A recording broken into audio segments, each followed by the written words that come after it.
Hallelujah. Good morning! Tayo po'y yumuko at tayo po'y mananalangin sa Panginoon. Hallelujah. Dakilang Diyos at makapangyarihan sa lahat. Sa umagang ito, Panginoon, Lord, kami po'y nagpapasalamat sa iyo sa opportunity na ipinigay mo na naman po sa amin, Panginoon, upang mag-aral ng iyong mga banal na salita. Lord, dakila ka, Panginoon. Napakabuti mo sa buhay po ng bawat isa sa amin. At kami, Lord, ay dinako mo sa lugar na ito upang mag-aral, makinig ng iyong mga banal na salita. Salamat, Lord, sa word mo, sa words of wisdom, sa revelations mo, Panginoon, sa oras na ito. At salamat, Panginoon, dahil ikaw ay nasa kalagitnaan po namin. Ang presence mo, ang iyong banal na Espiritu, Panginoon, ay nasa kalagitnaan po ng bawat isa sa amin sa umagang ito. Lord, thank you. Secure this place, Lord, na wala po sino man sa amin ang magkakaroon ng sakit, kundi pagpapala at kaligayahan po na nagmumula sa iyo ang amin pong mararanasan sa amin pong buhay. Salamat, Panginoon, sa pangalan ng Panginoong Jesucristo. Amen. Alam niyo po yung kwento ng prodigal son. Sino pong nakakaalam ng kwento ng prodigal son? Or nabasa na natin yung about sa prodigal son. So, ang title po ng message ng Lord is, This is God's Amazing Grace. Luke chapter 15, verse 11, up to the following verses, ang sabi po niya sa verse 11, nagpatuloy si Jesus sa kanyang pagkukwento. May isang ama na may 2 anak na lalaki. Sinabi ng bunso sa kanyang ama, Ama, ibigay niyo na sa akin ang bahaging mamanahin ko. Kaya hinati ng ama ang ari-arian niya sa 2 niyang anak. Pagkalipas ng ilang araw, ipinagbili ng bunso ang lahat ng minana niya at pumunta sa malayong bayan. Doon niya ginastos ang lahat sa walang kwentang pamumuhay.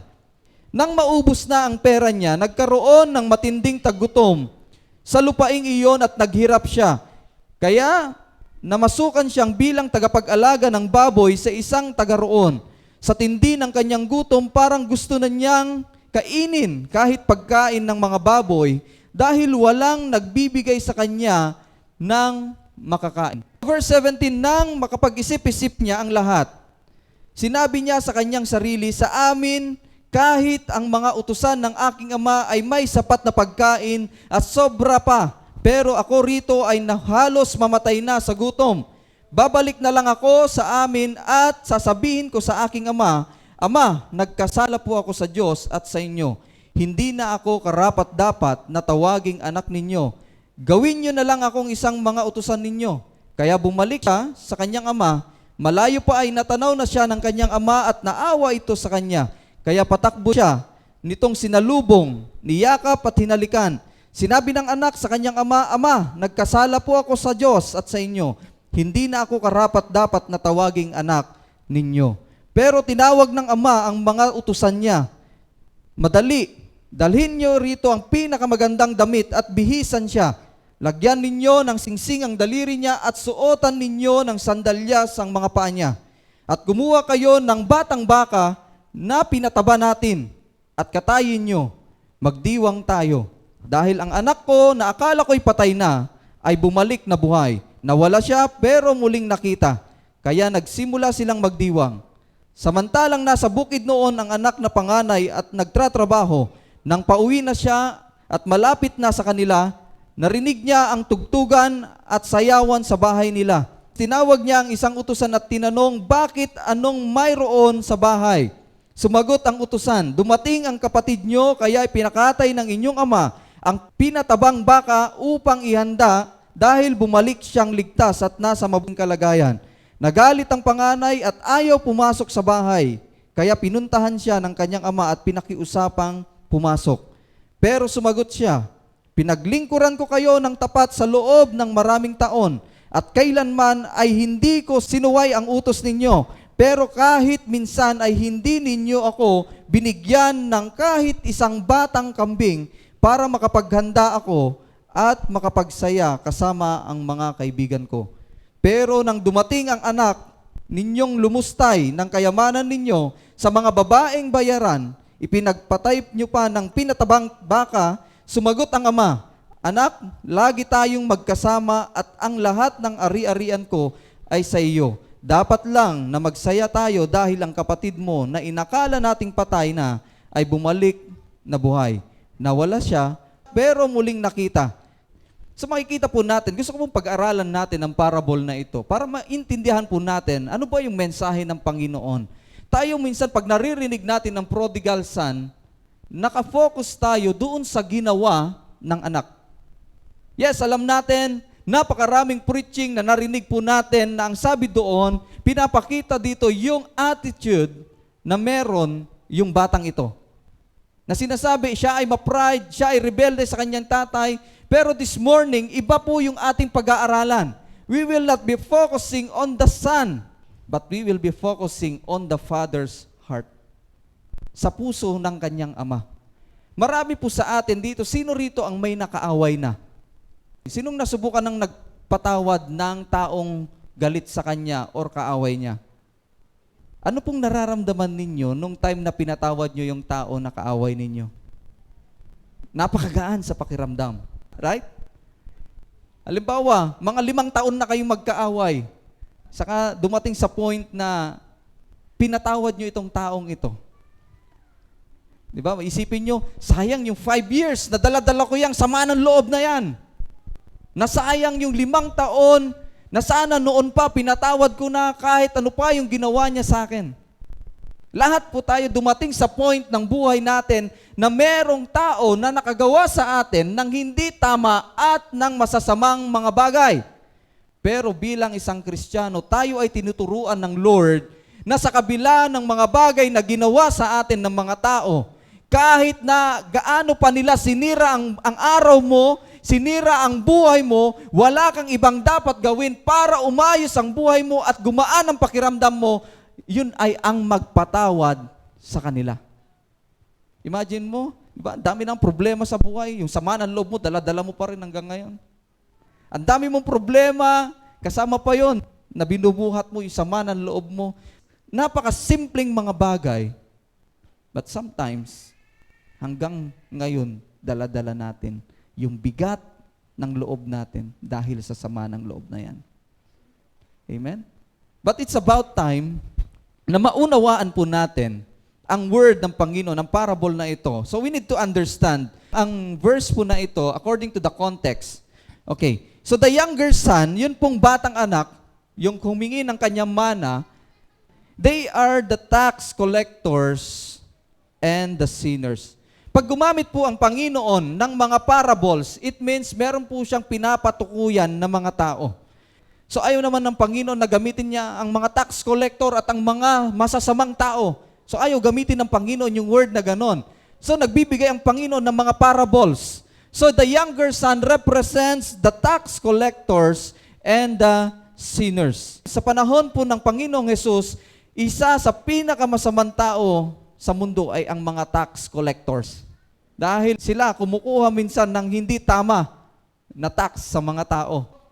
The younger son represents the tax collectors and the sinners. These are the rejected and outcast people and considered worthless by the religious leaders. Sila po yung mga tao, the younger son represents those people na ikinonsider ng mga religious leaders na mga outcasts. Yung mga worthless na tao, mga walang silbi na mga tao.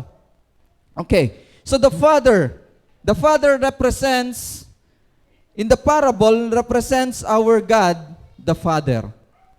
Yung ama na sumalubong sa kanyang anak, ang nire-represent nito ay ang ating Diyos Ama na nasa langit.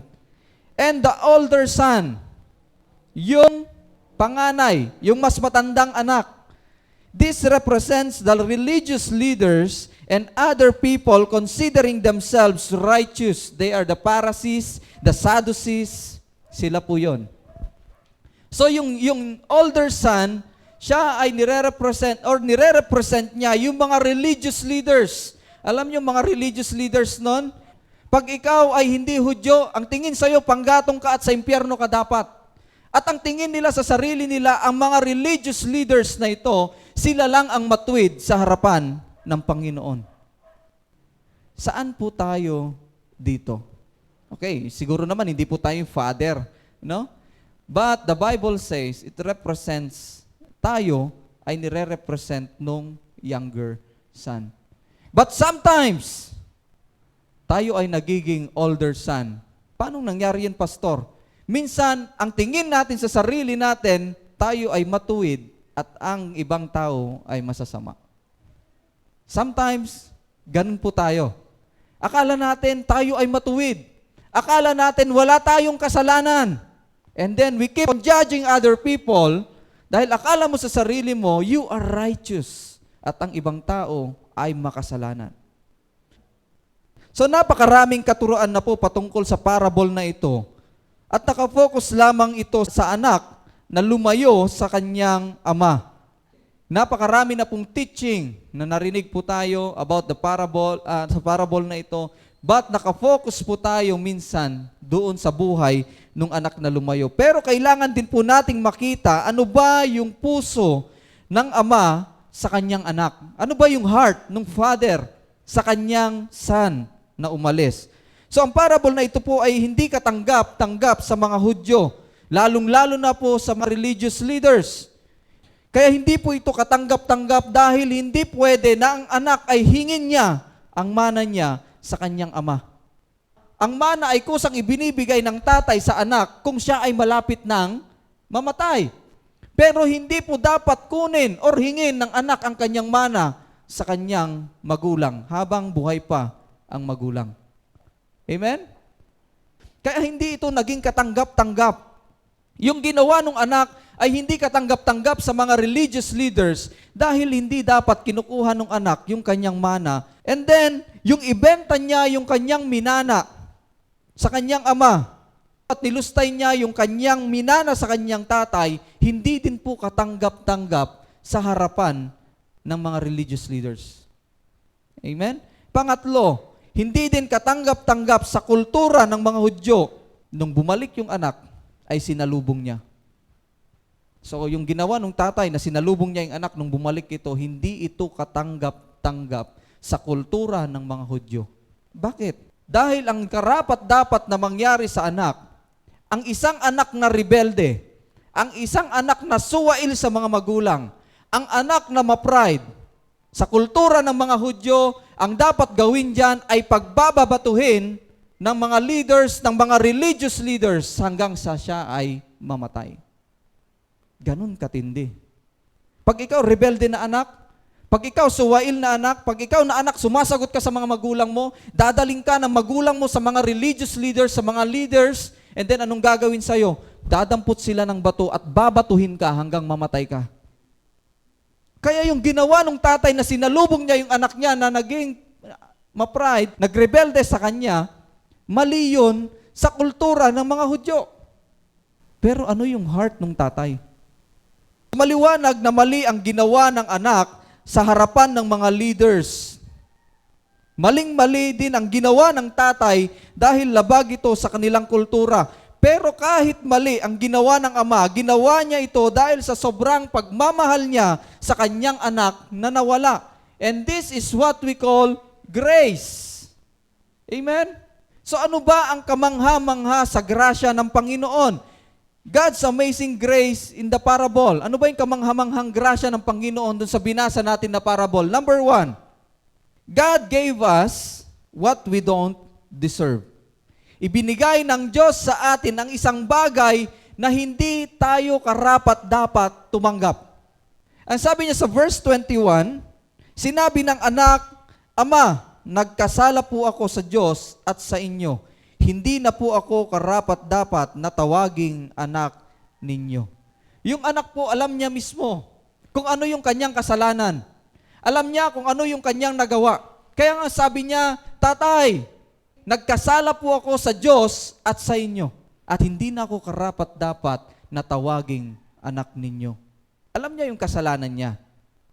Alam nung anak kung ano yung nagawa niya against the father, against in the sight of God, and against in the culture of the Jews. Pero ano sabi ng ama sa mga tauhan niya, okay, sa mga alipin niya, ipaghanda natin. Kunin niyo yung pinakamagandang kasuotan. Lagyan niyo ng singsing yung kanyang daliri. Bigyan niyo siya ng sandalyas at katayin ninyo ang pinatabang baka. Hindi niya sinabi na, oo nga, buti alam mo. Sometimes, parents, ako naman po'y mangangaral din sa mga magulang. Pag yung anak po ninyo ay lumapit sa inyo at nagpakumbaba na, at na-realize niya yung pagkakamali niya, huwag niyo pong sasabihin na, buti alam mo. No. And mga anak, the Word of God says, obey your parents in the Lord. Ito ang kauna-unahang command ng Panginoon na may kalakip na pangako. Ano yung pangako na kasama ng pagsunod ninyo at pagrespeto ninyo sa mga magulang ninyo? Ang sabi ng salita ng Panginoon, lalawig ang inyong buhay dito sa mundo. Hahaba ang buhay ninyo dito sa mundo. Kaya pag suwail ka na anak sa magulang mo, alam mo na. Pag ikaw hindi ka sumusunod sa magulang mo, alam mo na. Pag sumasagot ka sa magulang mo, dinidisrespect mo ang mga magulang mo, pagka inutusan ka ng nanay mo na maghugas ng plato, Mommy, later. Mamaya na lang. Kasi hindi pa tapos yung aking game sa Mobile Legends. Hindi pa tapos yung teleseryeng pinapanood ko at nagiging pasaway ka na anak sa mga magulang mo. Alam mo na ang mangyayari sa iyo. Pero ang ama, hindi po niya pinagtabuyan yung kanyang anak, kundi niyakap niya ito. Anong ginawa niya? Tumakbo yung tatay. Nandun yung tatay siguro sa may pintuan naman ng bahay nila. Everyday nagkaabang sa kanyang anak. Nung nakita niya, imagine, pareho ba yung itsura ng anak nung umalis at nung bumalik? No. Pero nasa malayo pa lang, sabi ng tatay, yung anak ko yun. Tinakbo niya kaagad yung kanyang anak. And then, niyakap niya. Dahil dun sa ginawa ng anak, may karapatan ng mga kapitbahay na kumuha ng bato at batuhin yung kanyang anak.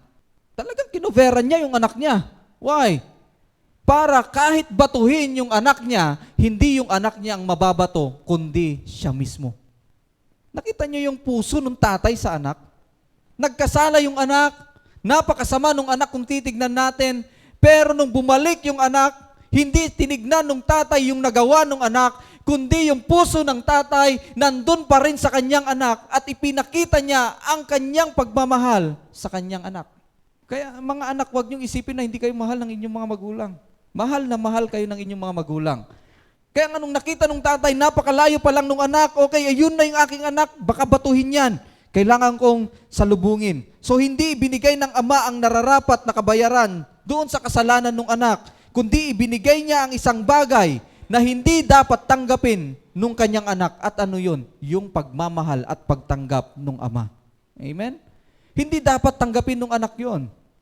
Pero anong sabi ng Word of God, ibinigay pa rin ng ama ang pagmamahal at pagtanggap sa kanyang anak. So tayo po ay katulad ng anak na ito. Sa kabila ng ating mga pagkakasala sa harapan ng Diyos, ang grace and mercy pa rin ng Diyos ang nangibabaw sa ama. We deserve to die dahil ang kabayaran ng kasalanan ay kamatayan. But God made a way for us to be with Him in heaven. Ano yon? John 3:16.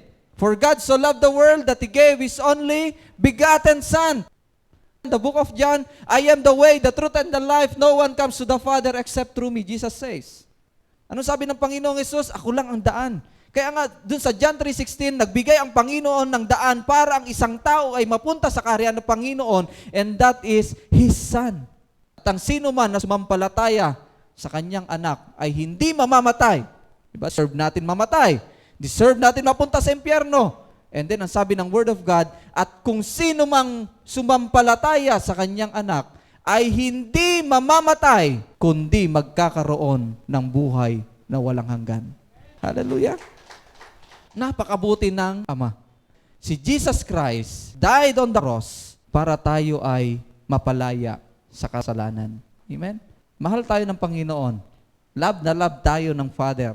Pero kailangan mong sumampalataya sa anak para ikaw ay magkaroon ng buhay na walang hanggan kasama ng Panginoon sa langit. Amen? Gaano man kasama po ang isang tao, kung siya po ay buong pusong lalapit sa Lord, siya ay tatanggapin ng Panginoon. So, ang tanong po mga kapatid, bakit kaya nagawa ng tatay na salubungin yung kanyang anak? Una sa lahat, sabi ko nga kanina, para proteksyonan yung kanyang anak. Dahil pwede siyang patayin ng mga kapitbahay. Pwede siyang batuhin hanggang sa mamatay siya. Yun yung unang dahilan. And then pangalawa, pinapakita nito kung paano nagsakripisyo ang ama para sa anak. Kung Kung meron mang bumato sa anak, ang tatay ang tatamaan. Yun yung dalawang dahilan ng tatay kung bakit niya sinalubong yung kanyang anak. Tayo po bilang mga tao, ang laging gusto po natin, justice, justice, justice. Pag merong nakagawa sa atin ng masama, gusto natin kaagad hustisya. Gusto natin pagbayaran ng taong ito yung nagawa niya sa atin. Alam niyo, nagpapasalamat po ako rito sa church dahil may isa po tayong kapatid dito na ang kanyang asawa ay pinatay ng walang kadahilanan ng isang tao. At ang nangyari, hindi siya naghabol hanggang korte. Hindi niya idinimanda itong taong ito, kundi ibinigay niya ang pagpapatawad ng Panginoon dahil alam niya na siya mismo ay nagkasala din sa harapan ng Lord at pinatawad siya ng Panginoon. At itong taong ito, meron siyang joy sa puso niya. Blessings na nagmumula sa Panginoon dahil ipinagkaloob niya ang pagpapatawad sa tao na pumatay sa kanyang asawa. Tayo minsan bilang tao, justice, justice. Tayo nagkasala din sa harapan ng Panginoon, pero hindi sinabi ng Lord, okay, kailangan ikaw mamatay. Ikaw nagkasala eh. Pinatawad tayo ng Panginoon at hindi justice ang binigay niya sa atin, kundi grace and mercy. Kaya hindi na tinignan ng Lord kung gaano pa kalaki yung kasalanan mo. Pero pinatawad ka ng Panginoon. Pangalawa, we've all been justified freely by His grace. Grace is one of God's expression of love for us. Titus chapter 3 verse 4 to 7, but when the kindness and the love of God, our Savior toward men appeared, not by works of righteousness which we have done, but according to His mercy, He saved us. Kaya makikita po natin, ikaw ay hindi naligtas dahil mabuti ka. Hindi ka naligtas dahil napakabait mo na tao, napakarami mong tinulungan ng mga tao, napakarami mong pinakain na tao. Hindi ka naligtas dahil yan sa mga gawa na yan. Ang sabi ng Word of God, because of the mercy of God, He saved us. Amen? So sabi niya, but according to His mercy, He saved us through the washing of regeneration and renewing of the Holy Spirit, whom He poured out on us abundantly through Jesus Christ our Savior, that having been justified by His grace, we should become heirs according to the hope of eternal life. So dahil doon sa paglilinis ng Panginoon sa atin, doon sa pag-justify ng Panginoon sa atin, tayo ay nilinis ng Panginoon and then tayo ay naging tagapagmana ng buhay na walang hanggan. Amen? Kaya nga wag niyo sasabihin sa tao na, oh ikaw, grabe ka ha? Grabe yung kasalanan mo. Di ba? Alam niyo, pag sinabi niyo na makasalanan ka sa isang tao, parang ang linis-linis mo. Ganun lang yun. Parang sinasabi mo, napakalinis mo. Pero ang sabi ng Word of God, tayo ay makasalanan. Tayo dinescribe ng Word of God na makasalanan. Kaya tignan po natin ang Romans 3:23. Ang sabi niya, sapagkat ang lahat ay nagkasala at walang sino mang nakakaabot sa kaluwalhatian ng Diyos. Lahat po tayo ay nagkasala sa harapan ng Panginoon. Walang matuwid. Pero dahil sa Panginoon mismo, tayo ay pinawalang sala ng Panginoon at tayo ay itinuring ng Diyos na matuwid. Amen? We've all been justified freely by His grace. Ang mundo, punong-puno ng mga taong mapagkunwari. Sabi ko nga kanina, akala mo napakalinis. We keep on judging other people. Dito nga, minsan sa church, di ba? Tayo mismo, mga Kristiyano na tayo, di ba? But we keep on judging yung kapwa natin Kristiyano. We keep on judging the leaders. We keep on judging the pastor. Dahil sa grace ng Diyos, kaya po tayo ay buhay pa. Amen? Justified means, sa biblical na translation or meaning ng justified, it means declared or made righteous in the sight of God.